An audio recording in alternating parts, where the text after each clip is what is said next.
Halo, perkenalkan saya Isabel Josin Volmer Paul dengan NPM 21130544042 dari Fakultas Keguruan dan Ilmu Pendidikan, jurusan Ilmu Pendidikan, Program Studi Pendidikan Anak Usia Dini. Di sini saya akan membacakan hasil yang saya dapat sama PKKMB Universitas Lampung dari hari pertama sampai hari terakhir. Hari pertama, materi pertama disampaikan oleh Profesor Dr. Karomani MSI. Ada 5 hal yang dijelaskan oleh beliau. Yang pertama, revolusi mental. Yang kedua, perkembangan revolusi. Yang ketiga, tantangan global.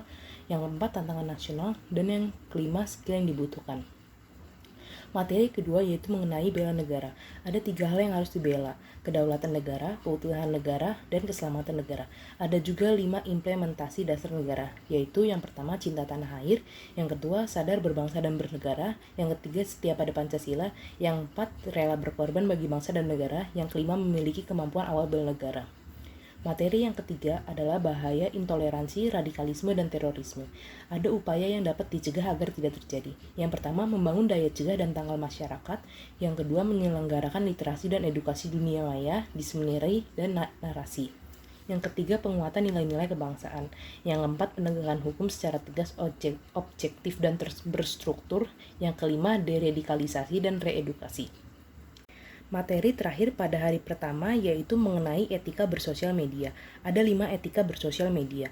Yang pertama, harus memilih apa yang ingin kita posting, lalu lakukan penelitian.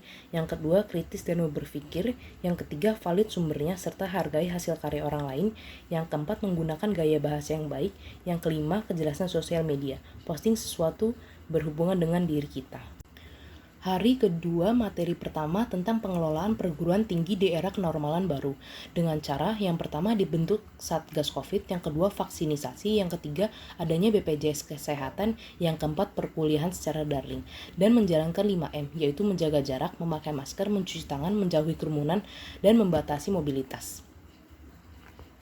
Materi kedua mengenai sistem perguruan tinggi dan kebijakan Merdeka Belajar Kampus Merdeka yang disampaikan oleh Profesor Dr. Heriadi SHMS. Beliau menjelaskan tentang pendidikan dan tujuan umum pendidikan. Beliau juga menjelaskan tentang sistem kredit semester atau yang biasa disebut SKS.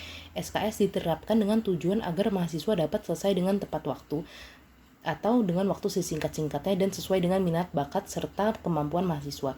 Dan beliau juga menjelaskan tentang Merdeka Belajar Kampus Merdeka seperti pertukaran mahasiswa, magang, kampus mengajar, dan lainnya.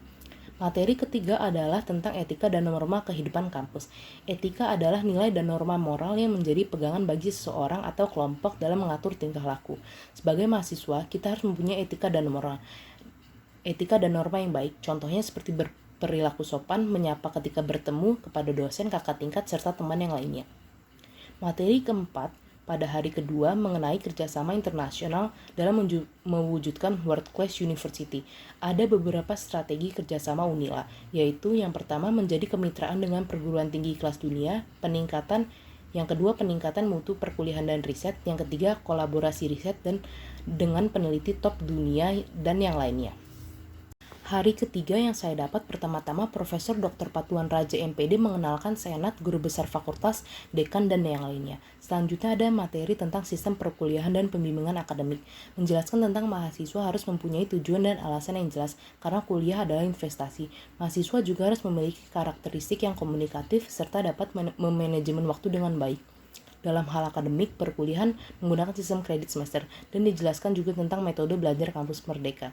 Kemudian di materi selanjutnya diberitahu tentang fasilitas di fakultas, seperti ada gedung dekanat, gedung pusat kegiatan mahasiswa, gedung aula, kampus PGSD Metro, kampus Panglima Polim, musola, gedung parkir, dan masih banyak yang lainnya. Materi yang terakhir tentang berbangsa dan bernegara. Yang pertama saya dapat mengenai kegiatan kemahasiswaan. Contohnya seperti mengikuti berbagai lomba baik lokal, regional, nasional maupun internasional, kegiatan pengabdian masyarakat, kegiatan sea teacher, kegiatan berorganisasi lainnya. Yang kedua yang saya dapat mengenai aktivitas mahasiswa. Contohnya seperti mahasiswa wajib aktif mengikuti kegiatan akademik. Mahasiswa juga wajib mengikuti kegiatan non-akademik seperti pengurus Omawa atau mengikuti lomba. Biasanya lomba diselenggarakan oleh Dikti atau lembaga lain. Dan yang terakhir tentang kegiatan unggulan kemahasiswaan yaitu program kreativitas mahasiswa. Di hari keempat yang bisa saya dapatkan adalah pengenalan pimpinan Kajur, lembaga-lembaga yang ada, dan dosen program studi pendidikan anak usia dini. Sekian yang bisa saya sampaikan. Terima kasih.